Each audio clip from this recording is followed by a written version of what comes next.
The Odyssey made $87 million this weekend. The other 9 movies in the domestic top 10 made approximately $50 million combined. Read that again. One movie made about $37 million more than the other 9 combined. That's not just a hit.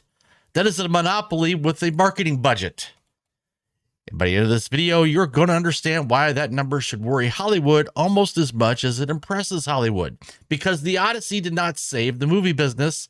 It exposed how dependent the movie business has become on one filmmaker creating one enormous event almost completely by himself. Everybody else appears to be running one of two stories. In camp number 1, Christopher Nolan defeated the backlash. In camp number 2, Christopher Nolan saved cinema. Those are essentially the same sentence wearing a different hat. And both of them take a real box office victory and stretch it into a conclusion the receipts do not support. Because here's the actual story. The Odyssey did not prove that Hollywood's $250 million production model works. It proved that Christopher Nolan could survive it. And now that we have a reported production and marketing cost of approximately $375 million, we can fully run the part of the math that keeps disappearing from the victory lap coverage.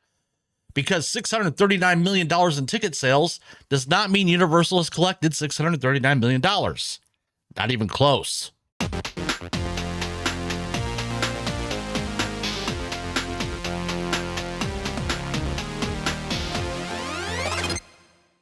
What's going on, everyone? Welcome back to The Critical Nerd. I'm your host, Chris, and to everyone returning, thank you for coming back. And if this is your first time here, welcome to the channel where we do the math the press releases skip. Because apparently, gross box office and studio revenue are still interchangeable terms on the internet. Well, got news for you. They're not. Do me a favor, hit that like button, subscribe, and ring the bell, and share this video out there with your friends and family, and let's get into the receipts. Let's begin by giving Christopher Nolan the victory without qualification, because the number itself it's real. According to Sunday studio estimates, The Odyssey earned $87 million in its second domestic weekend. That is a decline of only 30% from its $123.5 million opening. Its domestic total now stands at approximately $286.4 million, and its international total is approximately $353.2 million. And the worldwide total has reached approximately $639.6 million. That is Christopher Nolan's biggest second weekend ever, surpassing the roughly $72 or $75.2 million earned by The Dark Knight during its second weekend in 2008. It is also the second largest second weekend ever for an R-rated movie, behind only Deadpool and Wolverine. There is no honest way to describe this as anything other than an enormous theatrical success. The audience showed up opening weekend, it continued showing up during the week, and then another enormous audience showed up during weekend 2. So let's settle one question immediately. Last Monday, I asked whether The Odyssey had pulled too much demand into its opening weekend. The answer's no. Not maybe. Not we need another weekend. It's no. Odysseus did not run out of provisions after opening weekend. Apparently, Nolan packed enough food for the entire voyage. The front-loading concern, well, it's dead.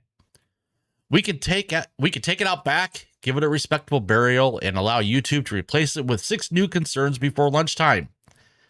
Back in June, I said The Odyssey had a $250 million problem that had nothing to do with casting. Before release, the box office trackers were separated by a canyon wide enough for Odysseus to sail through. The movie beat the opening weekend expectations. Then I questioned whether that opening had vacuumed up too much of the immediate demand. Well, weekend 2 answered that question. It didn't. The movie has genuine legs, and I'm perfectly comfortable saying that because the point of following box office receipts is to update the argument when new receipts arrive. Otherwise, we're not analyzing anything. We're just emotionally attaching ourselves to our prediction and fighting strangers in the comments until someone loses Wi-Fi. Now we get to the part of the story that keeps being flattened into bad arithmetic. The reported production budget for The Odyssey is $250 million. The reported global marketing spend is approximately $125 million. That places the reported combined production and marketing investment at roughly $375 million. The cost picture is no longer some vague range where we could assume Universal found a magical coupon for IMAX cameras. We now have a reasonable reported figure. Approximately $375 million before accounting for every residual, participation, financing expense, overhead allocation, and other accounting category Hollywood uses to turn a spreadsheet into an archaeological dig. So here's the question the Victory Lap coverage is not adequately asking. What does this $375 million movie actually need to gross before the theatrical revenue returned to the studio equals that reported production and marketing investment? It's not $375 million. Studios do not keep every dollar spent at the theater. The exhibitors keep their share. Historical distributor filings have placed the studio settlement range at approximately 48 to 56% domestically, 37 to 44% internationally, and China can be lower. The exact percentages vary by film, territory, contract, and week of release, so we're not pretending we have Universal's private ledger sitting on my desk. I don't. But we can produce a reasonable estimate. At the moment of this recording, the Odyssey has approximately $286.4 million domestically, $353.2 million internationally. So let's begin with a 50% domestic rental rate and a 40% international rate. Domestic, $286.4 million times 50% equals approximately $143.2 million. International, $353.2 million times 40% equals approximately $141.3 million. Estimated theatrical rentals return approximately $284.5 million. Now let's be slightly more generous domestically and use 55%. That produces approximately $157.5 million domestically.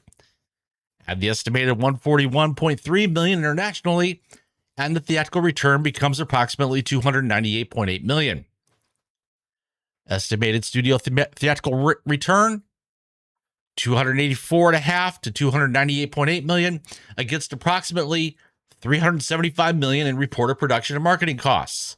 That suggests the Odyssey may currently remain approximately $76 to $91 million short of recovering that reported investment through theatrical rentals alone. Notice the wording. I did not say the movie is losing money. I did not say it's going to lose money. I did not say Christopher Nolan is currently sleeping beneath a bridge, clutching an IMAX camera and asking pedestrians whether they have a spare film stock. The movie is 10 days into its domestic run. It is holding exceptionally well. It still has significant theatrical business ahead of it, including additional major international markets. And it will eventually have home entertainment, licensing, television, streaming, and other post-theatrical revenue. The film appears highly likely to become profitable, but the current $639.6 million worldwide gross is not the amount Universal has received. That distinction matters. At the movie's current domestic and international mix, the combined rental rate is approximately 44 to 47%. To return approximately $375 million through theatrical rentals alone, the movie would therefore need to grow somewhere in the neighborhood of $800 to $845 million worldwide. That is not the definitive accounting break-even point. Nobody outside Universal in the production has the complete profit and loss statement. The final geographic mix can change. The settlement rates can change. The movie reportedly includes first dollar participation for Nolan.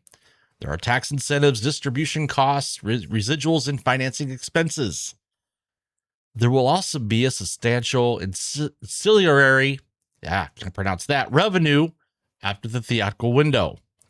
The point is not that $803 million is some sacred line where the red light turns green and Donna Langley receives a notification on her phone. The point is that theatrical gross and studio revenue are not the same thing. Based on reasonable rental assumptions, this movie likely needs roughly $800 million before theatrical rentals alone equal the reported production and marketing investment. It is at approximately $639.6 million now. It's very likely to clear that threshold. It may clear it comfortably. It may even reach $1 billion.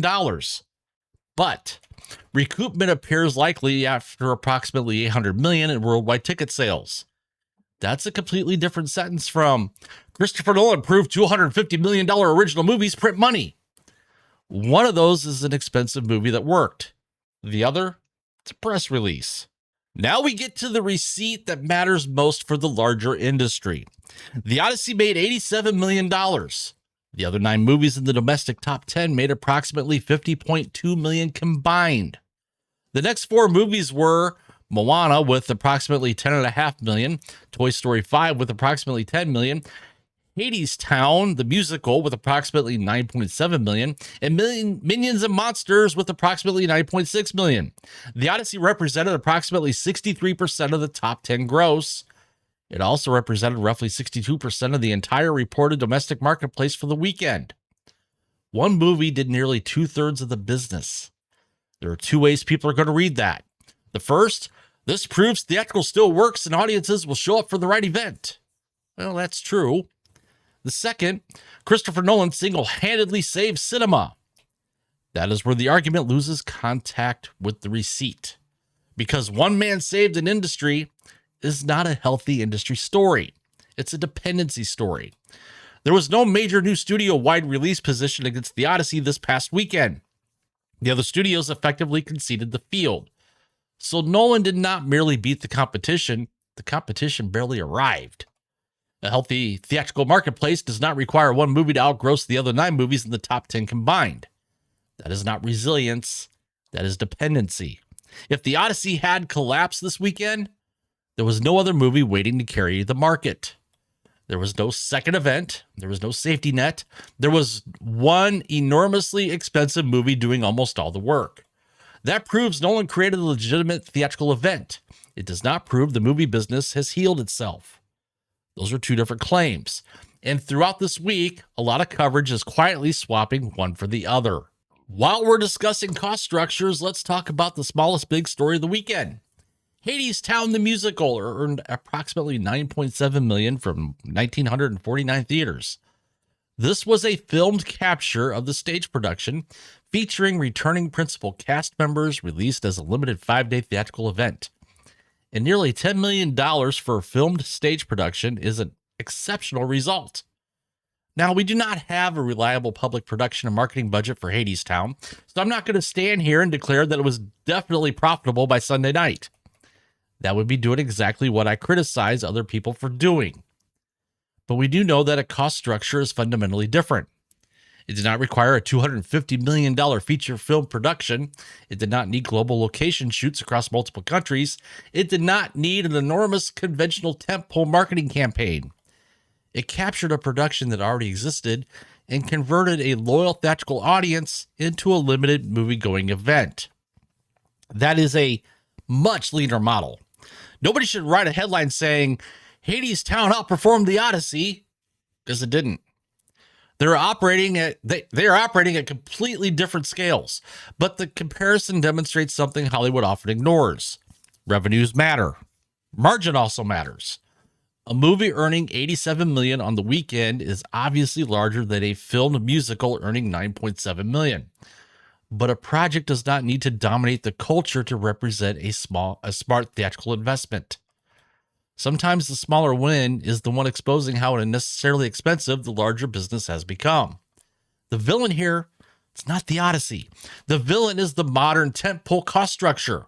That is the same villain we keep encountering on this channel. It just changes costumes every weekend. So here are a few quick hits before we close this out.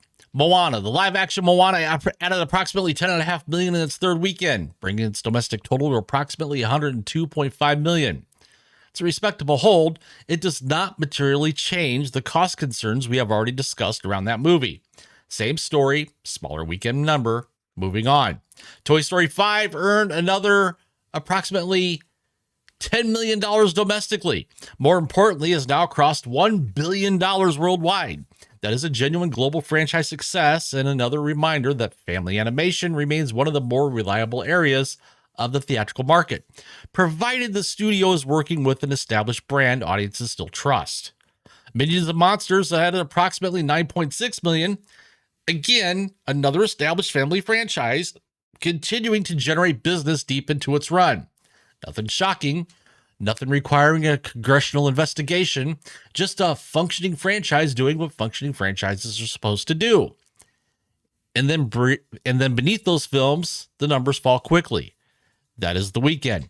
One enormous Nolan event, several aging family franchises, a surprisingly strong filmed musical, and almost nothing new from the major studios attempting to compete for the center of the marketplace. So here's where I land. The Odyssey's hold is real. The 87 million second weekend is real. The 30% decline is real. The 639.6 million worldwide total is real. And the fact that it earned approximately 37 million more than the other 9 films in the domestic top 10 combined is almost absurd. Yes, the movie's a hit. The front-loading concern has been answered. The theatrical recovery math suggests it still needs somewhere around 800 to 845 million worldwide before theatrical rentals alone equal the reported production and marketing investment. It appears highly likely to reach that level. But Nolan saved Hollywood was never the correct headline.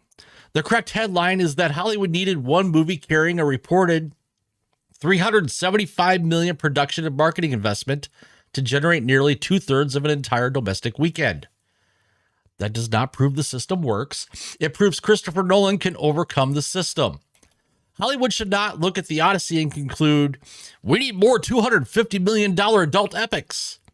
It should conclude, we need to build enough audience trust that people believe our movies are worth leaving the house to experience. Nolan spent decades creating that trust. He protected the theatrical experience. He gave the audiences a reason to believe that waiting for streaming would be missing the point. He turned his name into intellectual property. The budget was not the strategy. Christopher Nolan was the strategy. IMAX was the strategy. Scarcity was the strategy. Audience trust was the strategy. The 375 million was the bill. But Hollywood loves lessons that involve spending more money. Rebuilding audience trust is slow. It requires consistency. It requires filmmakers with distinct voices. It requires studios to stop treating every release like content designed to fill a quarterly investor presentation. There is no convenient PowerPoint slide for that. Greenlighting another $250 million production, however, creates meetings, headlines, and several new executive vice president positions. So naturally, that will probably be the lesson. Next weekend, or this upcoming weekend, Spider-Man Brand New Day enters the marketplace. That is the next test. Not whether the Odyssey can hold against almost nothing. It has already proven that twice. The question is whether it can maintain its momentum when another genuine event arrives and begins taking premium screens, audience attention, and theater capacity. That is when we will update the theatrical recovery math again, because the current receipts say Christopher Nolan won. They do not say Hollywood has been saved. A healthy industry creates several reasons to visit a theater. A dependent industry prays Christopher Nolan keeps answering the phone. Let me know what you think in the comments. Did the Odyssey prove that audiences are ready for more ambitious theatrical movies? Or did it prove that Christopher Nolan has become a franchise unto himself? Do me a favor, hit that like button, subscribe, ring that notification bell, and share this video out with your friends and family. I'm Chris. This is The Critical Nerd. Keep your expectations low and your receipts high, and I will see you in the next video.